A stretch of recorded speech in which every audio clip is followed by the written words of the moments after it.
Olá para você que me acompanha aqui no canal do meu tio Oscar. Hoje a gente vai conversar sobre o filme Rebecca, a Mulher Inesquecível, de 1940. Muita gente se refere a esse filme como o primeiro trabalho de Alfred Hitchcock nos Estados Unidos. E muito embora isso seja verdade, é simplista demais a gente considerar essa obra somente por esse ponto de vista.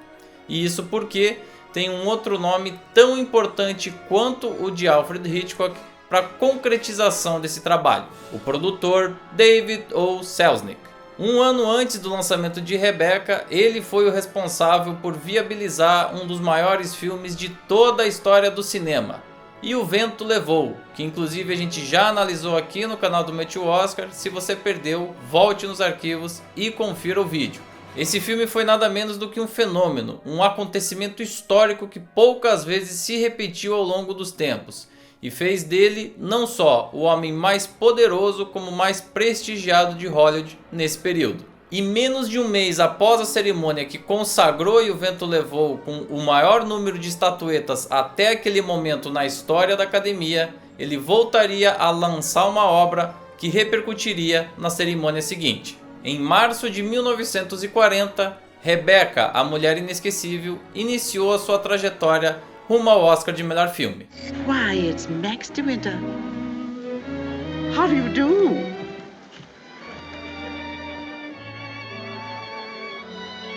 How do you do? I'm Edith Van Hopper. It's so nice to run into you here, just when I was beginning to despair of finding any old friends here in Monte. Selznick era um produtor que gostava sim de ter o controle administrativo, mas principalmente também o controle artístico de cada etapa de produção. Sempre muito antenado nas tendências do público, ele percebeu uma oportunidade importante a partir do sucesso da venda de um livro de título Rebecca, lançado em 1938 e escrito pela inglesa Daphne du Maurier. Esse livro foi um best-seller e se caracterizou por ser uma obra do estilo gótico. Normalmente esse gênero relaciona aspectos como o terror, a morte e eventualmente o romance. Nesse caso, todos esses elementos estavam ligados por um fio condutor. Ele então comprou os direitos de adaptação do livro para a versão cinematográfica e, paralelamente a isso, já vinha trabalhando para trazer um grande diretor de cinema lá da Inglaterra, Alfred Hitchcock. Nessa altura, o Hitchcock já era reconhecido, tinha títulos de grande importância dentro da sua filmografia, e a princípio o acordo era que ele viesse à América para produzir um filme sobre o desastre do Titanic. No entanto, o projeto foi abandonado, na verdade nunca realizado posteriormente, e o projeto que caiu no colo de Hitchcock foi justamente Rebecca. Agora, quando perguntado pelo seu colega François Truffaut numa série de entrevistas concedidas ao crítico e realizador francês no ano de 1962, Hitchcock foi bastante enfático na resposta sobre a sua percepção desse filme. Vous êtes satisfait de Rebecca? Are you satisfied with Rebecca? Well, it's not a Hitchcock picture. Por aí já dá para perceber que o relacionamento entre Hitchcock e Selznick nesse período de produção de Rebecca não foi nem um pouco amistoso. E na realidade todos os registros disponíveis mostram justamente que não foi fácil esse processo de realização da obra. Mesmo assim, fato é que o filme não seria o que é sem a contribuição distinta de ambos. No comecinho do filme, a gente conhece a personagem protagonista feminina dessa história. Ela é muito tímida, muito insegura, não sabe ainda direito das coisas da vida, e o seu nome sequer é mencionado. Por uma série de circunstâncias, ela acaba se casando com Maxim de Winter, um homem charmoso, rico, de muitas posses, que frequenta a alta sociedade, mas que ao mesmo tempo também é muito misterioso e que ela mal conhece. A coisa começa a ficar complicada a partir do momento em que eles passam a viver como um casal na mansão do rapaz. À medida que o tempo passa, fica muito claro para ela que o marido ainda estava apaixonado pela ex-mulher, já falecida, e que se chamava justamente Rebecca. Mr. Crawley, please don't think me morbidly curious. It isn't that. It's just that I feel at such a disadvantage. All the time, whenever I meet anyone, Maxim's sister or even the servants, I know they're all thinking the same thing. They're all comparing me with her, with Rebecca. Algumas atrizes importantes e populares da época foram cotadas para viver esse papel protagonista: Vivien Leigh, Loretta Young e Olivia de Havilland. Mas o papel acabou indo para sua irmã, Joan Fontaine. E aqui me parece que a escolha foi bem acertada pela necessidade de uma vulnerabilidade dessa personagem, algo que a Fontaine conseguiu transparecer muito bem.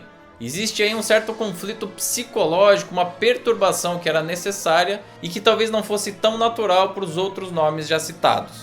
A Joan Fontaine acabou sendo indicada ao Oscar de Melhor Atriz justamente por esse papel e venceria no ano seguinte em outro filme dirigido por Alfred Hitchcock, Suspeita.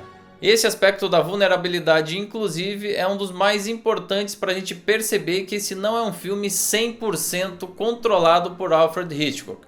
O grau de dependência e desesperança da nossa personagem protagonista raramente é vista ao longo da filmografia do diretor. Trata-se de uma das personagens femininas mais frágeis da sua carreira.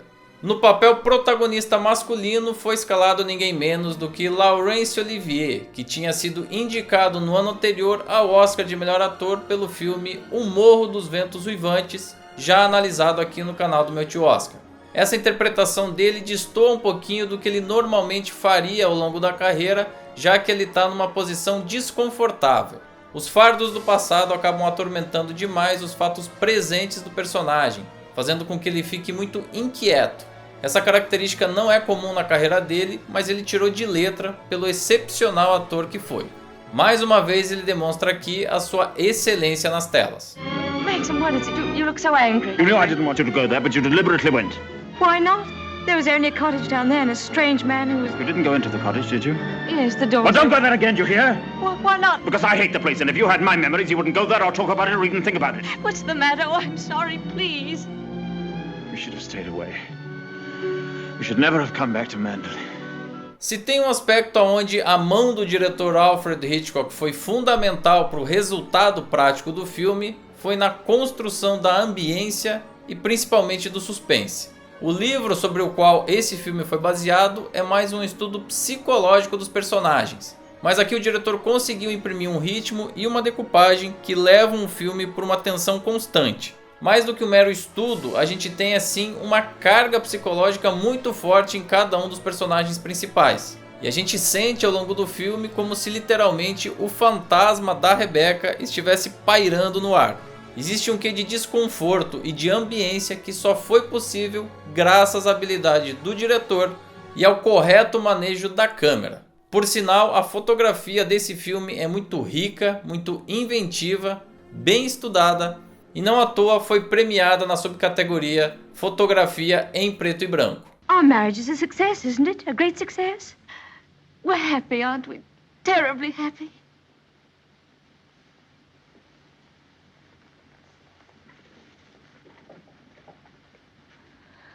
If you don't think we are happy, it would be much better if you didn't pretend. I'll go away. Outra personagem de importância fundamental para o resultado desse filme é a Mrs. Danvers, enigmática e misteriosa. Ela é a principal empregada da casa, estava lá ainda na época que a Rebecca era viva. Então, de certa forma, ela materializa esse fantasma de alguém que não está mais ali de forma concreta. Ela contribui de forma determinante para o desespero psicológico da nossa protagonista, já que ela está presente nos momentos de maior angústia da história, reforçando o desconforto. Interessante inclusive observar que ela raramente se movimenta, é como se ela fosse mesmo um espectro. E mesmo quando existe algum tipo de movimentação, ela é mecânica e fria. É disparadamente a personagem mais incômoda dessa história e foi interpretada brilhantemente pela atriz Judith Anderson, indicada inclusive ao Oscar de Melhor Atriz Coadjuvante por esse papel. Why did you say that? I closed it before I left the room. You opened it yourself, didn't you? You've always wanted to see this room, haven't you, madam? Why did you never ask me to show it to you? I was ready to show it to you every day.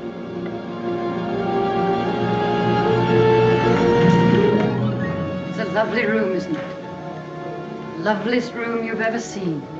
Essa história teve outras versões ao longo dos tempos, nenhuma tão famosa quanto essa, sendo que recentemente, coisa de um mês, a Netflix incluiu em seu catálogo uma nova produção estrelada por Lily James e Armie Hammer. Quem estuda de perto a carreira de Alfred Hitchcock sabe muito bem que esse não é um título onde ele teve liberdade criativa total para poder se expressar como diretor. Isso não quer dizer, no entanto, que essa seja uma obra menor dentro da sua filmografia. Inclusive, esse é um trabalho que normalmente aparece nas listas de melhores da sua carreira, principalmente dessa fase inicial nos Estados Unidos. Eu diria que esse é um trabalho de autoria difusa, mas muito bem sucedida. É plenamente possível a gente observar que sim, Hitchcock esteve sob o comando de Selznick ao longo da produção, mas nem por isso ele deixou de imprimir a sua marca, e especialmente a construção da tensão. Se tem um motivo pelo qual a historiografia costuma se referir a ele como o mestre do suspense, é pela capacidade inigualável de construir relações e tensões. E nesse ponto, a interferência dele é inequívoca. De um ponto de vista um pouquinho mais amplo, já é possível ver aqui também a personagem feminina tendo uma relevância bastante grande na história.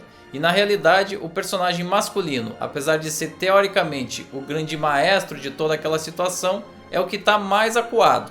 Normalmente ele aparece inclusive recluso, nas sombras, bem ao contrário da sua nova esposa, que exala frescor e sensualidade. Todo esse caldo de referências e interferências acabou dando muito certo porque trouxe, além de tudo isso, os elementos da obsessão, do medo e do desconforto num background gótico, que inclusive dentro de tudo que a gente está observando desse ano de 1940 é um dos mais interessantes.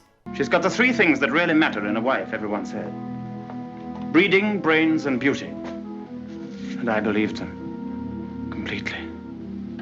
Na época de lançamento, esse filme foi um grande sucesso. Além de críticas entusiasmadas dos meios especializados que cobriam o cinema, também a gente teve uma recepção popular fantástica.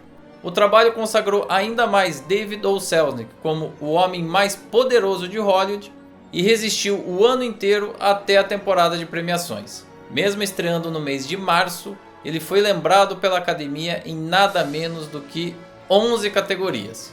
Hitchcock inclusive foi indicado na categoria de melhor direção. Mais do que isso, ele venceu o prêmio principal da noite em um ano dos mais competitivos de toda a história da era clássica de Hollywood. Um feito e tanto, também analisado pelo próprio Hitchcock na entrevista que ele concedeu ao Truffaut no ano de 1962. Le film, je crois, a eu un Oscar, non? The picture had an Oscar, didn't it? Yes, for the best picture of the year. Oui, pour le meilleur film de l'année. Ça, c'est la seule fois que vous avez eu un Oscar. It's the only time you had an Oscar. I've never had an Oscar. Ah, ce film a eu l'Oscar quand même. But this picture had an Oscar. Yeah, but that went to Selznick, the producer. Mais c'est allé à Selznick, le Ah oui, mais producteur. enfin, c'était le film quand même. Yes, but it was a picture. Makes a difference. The directing award that year was given to John Ford for Grapes of Wrath. E agora eu quero saber a sua opinião sobre essa simbiose entre Selznick e Hitchcock. Deu certo, não deu certo? Você vê aí a mão do produtor atrapalhando ou ajudando o trabalho de Hitchcock? Deixa aqui embaixo o seu comentário sobre o filme, sobre esse vídeo e também sobre o remake. Você chegou a assistir? O que você achou dessa versão da Netflix? Também não esquece de curtir, compartilhar o material, se inscrever no canal, não esquecendo de ativar as notificações no sininho. A gente segue analisando os filmes indicados pela Academia na categoria de melhor filme do ano de 1940 e o próximo título é bem menos conhecido, mas nem por isso menos importante. De Sam Wood, Nossa Cidade. Te espero aqui.